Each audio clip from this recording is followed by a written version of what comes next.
Hola. So there was one of the groups that I'm on Facebook, and it had someone that was struggling, I forget his name, that was struggling with how to use ferrocium rods. So I'm going to show you.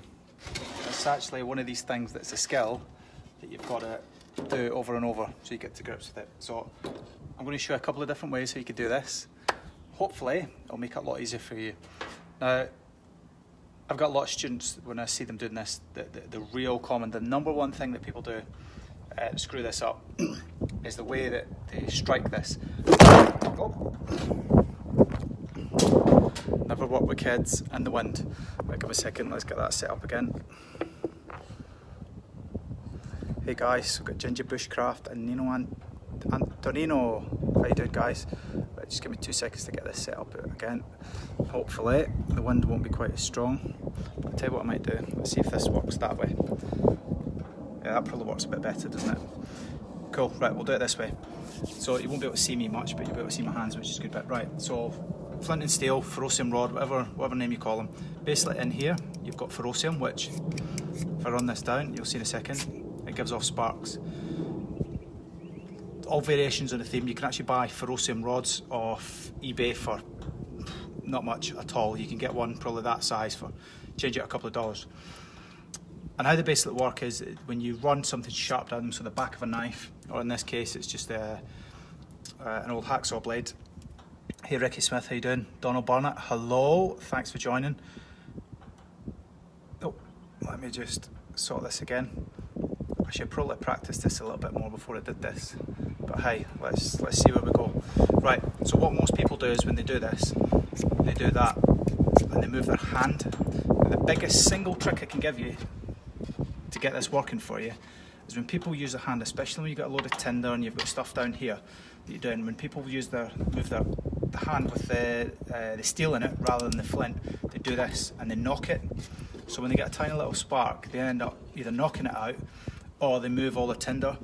Easiest way to do this, keep this hand still, that's got the steel, so this will be the back of your blade or it's the steel itself, and move the flint back, so the ferrocium rod. Do it that way. And it takes a bit of practice rather than doing it the opposite way. And now of course it's not. There we go. I see how easy it is when you do it that way. So it actually keeps what you're doing. Keeps it nice and still. Now, as you've probably seen there's a right side and a wrong side to using the steel. Hey, I see like Agnesti, cool name. Carl Harmer, how are you doing as well? Got everyone here. Good. So there's a few other ways that we can do this, and I want to show you a few other ways that can help. So, not because I love man love or bum sex, this petroleum jelly or Vaseline, whatever you want to call it. Now, I want to show you something with this and why it's important. So if I get a piece of cotton wool and I apply liberally, and I tease this out again. This is one of the single biggest things. Now, I had this in a video a few weeks back. I just want to show you the difference if you do it this way. So again, pulling the steel away, pull the flint away, not the steel, so watch. Oh, wrong side again. Can be a bit more difficult to get it started. There we go. But watch how long this burns now with a little bit of Vaseline on it. So that can actually help. So you need a smaller spark or you need less sparks, and you see it's still burning now. The last bit, that burnt out really quickly. So a bit of Vaseline, lip balm, just anything that's going to stay on there. So you can see that's working quite well. So that's one way that can help. I'll clean this off. Another one is, now you can't really see it on here, but what I've actually got here is a multi-tool, and I've got something similar. So you've got a ferrocium rod there, you've got a magnesium rod here. Now, for those of you that remember back to high school chemistry, magnesium, when you put heat on it, it burns bloody hot. So what you can do with this, and again I'll use my steel here again, and if I shave some of this off, you see it in the flames, don't know if you can see that particularly well, but the bright flames that are coming up. So what I'm going to do, I'll shave off quite a bit of this, and then we'll set it off. I'll show you just what it does. So there's shaved off some of this, and you probably can't see that particularly well there. You see this Vaseline's still going.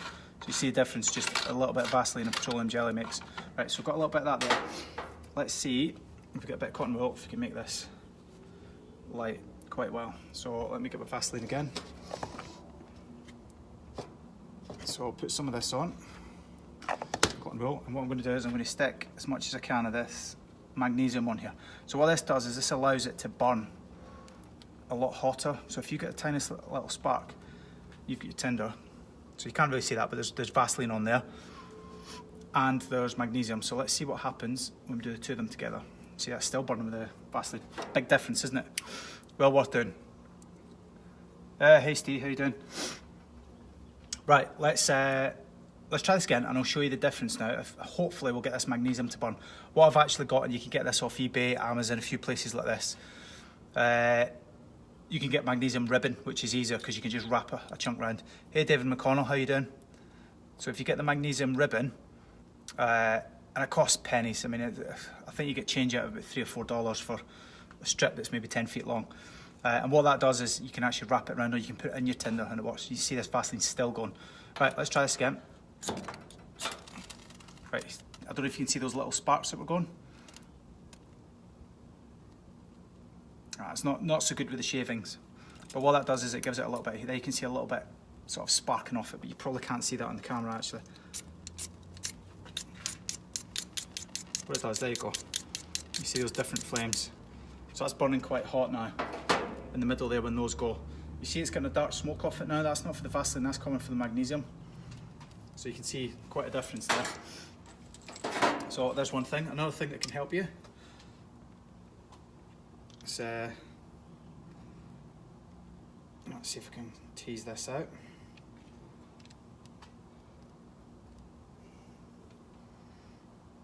You see the dark smoke with all the magnesium when it's burning. So I'll move that out of the way. So that's another thing that you can use with a bit of magnesium.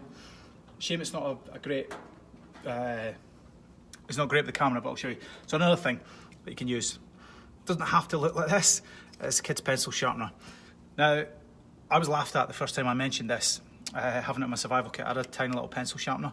People used to laugh at me until I went on my first survival exercise with it. And what people realised was, actually, it was a bloody good idea. Hey John Hiskey, how you doing? Good to see you. And the reason this is a good idea, if I just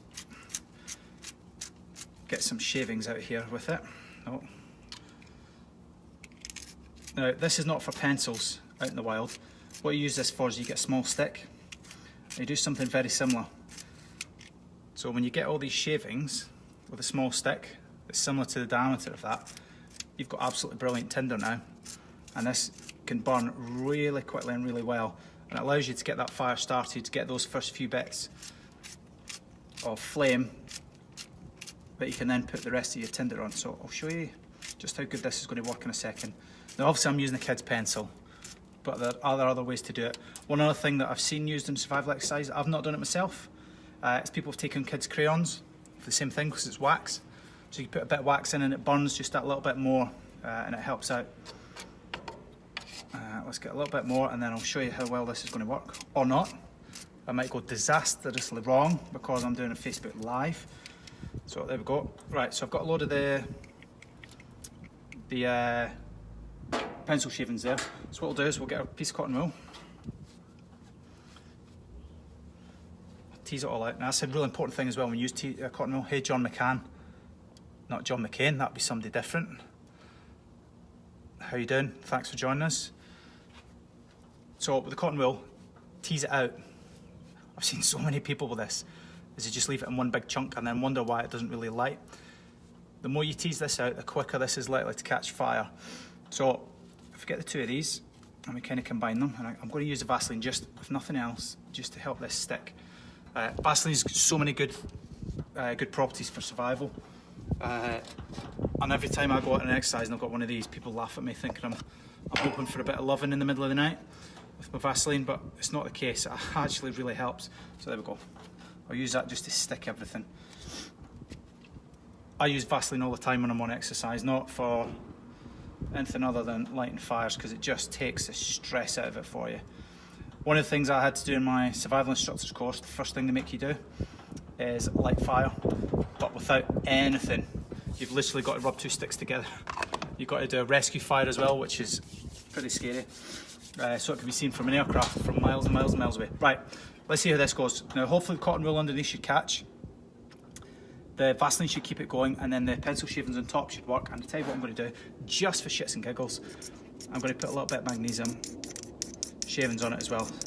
Just give it that little bit more intensity, and we'll see what comes of it all. Let's use this ferrocium rod because it's a little bit bigger. It's a bit easier to use. Right, again, steel, keep it still. Hey, Steve Southard, what's that, Dwayne Unger. Wow, lots of people pitching up now. And Ian Geoghegan, cool name. Right, so what I'm going to do, flint and steel. Now remember, you keep the steel nice and still, you move the flint itself, not the other way, because this is a perfect example of where you don't want to smash your hand in and knock it all out of the way. So steel nice and still, probably about 2 inches away, and then, there we go, letting all red. There we go, and off it goes. You see those little sparks that are coming off. So you can see now the wood shavings, they're catching. So if you use your other sticks and what have you, you can do that. What I also like to carry in the field is a little tea light. Not for a bit of romance with my Vaseline, but now I've got a fire going, I can keep that. So if this blows out, guess what I've got? I've got a tiny little fire there going that I can use. I mentioned kids' cranes, people have used them before. It's not something I've used, and you've got to be careful because some kids' cranes are not actually wax. Yeah, I don't think these ones are wax in the conventional sense, so that just seems to be melting. I've seen people use them and they do seem to work quite well.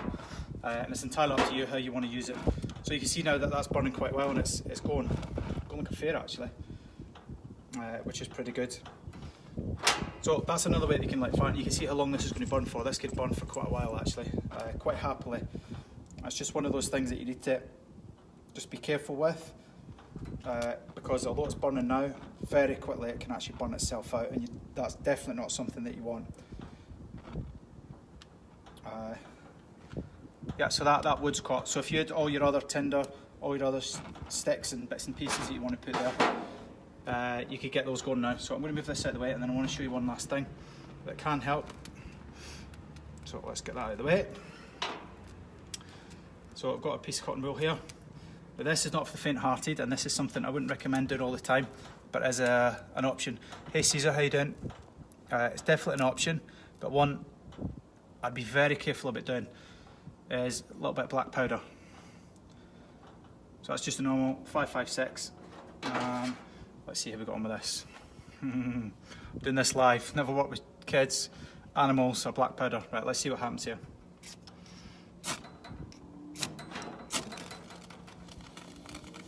There we go. So that's quite intense. It burns out quick though. But again, I'll go back to my man-size Vaseline. Let's see what happens when we use it with a bit of Vaseline this time. I know I keep going on about this, but I'm telling you, it is one of the best things you can have in a survival situation. Helps crack lips as well, for those that are the sensitive type. So let's try this again. Bit of Vaseline. I'll get a bit of black powder.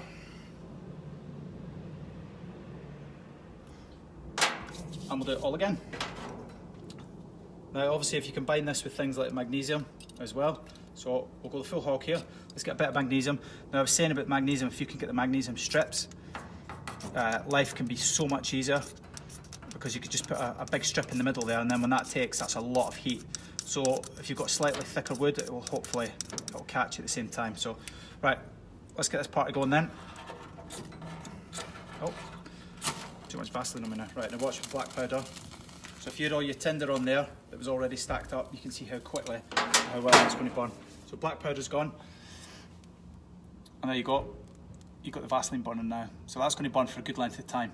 So that's some of the ways that you can do it, and my candle, oh, it's blown out now, but you get the point. You can use a candle, and that's taking one 762 round. And you could probably, if you really were being conservative, you could probably get 4 or 5 fires out of that, or at least start them. Now the trick is, once you get this, now's not the time to go and try and find your firewood to stack up in it.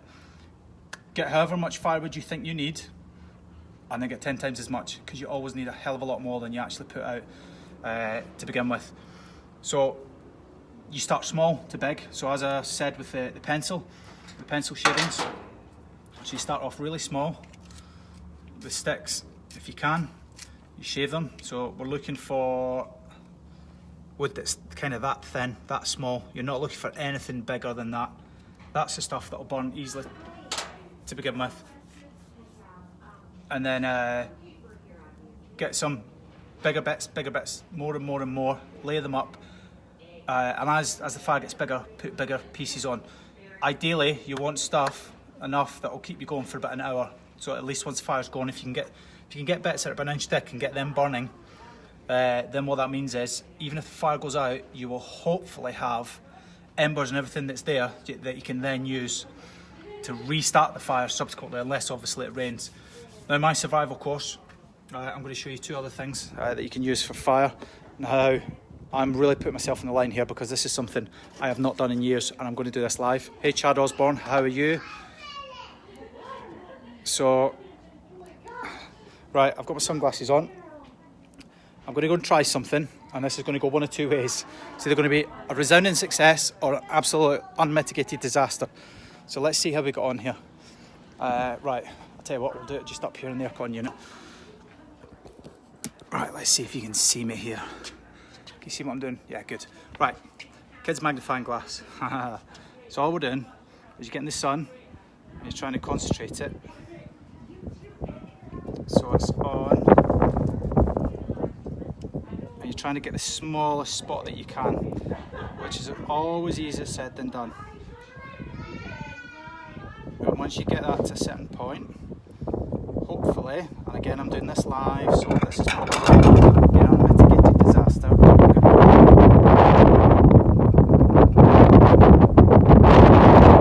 Let's focus this so you get the smallest possible circle in the middle.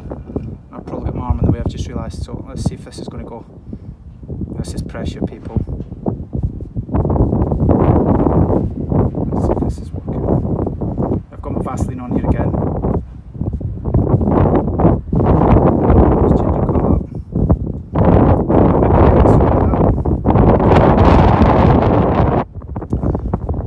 As you see, this is not a reliable way of doing it, and this is something you can actually do. I've seen someone do this with their glasses actually, which was quite interesting. Again, not something I particularly recommend, but something that can be done. All this is doing is basically concentrating the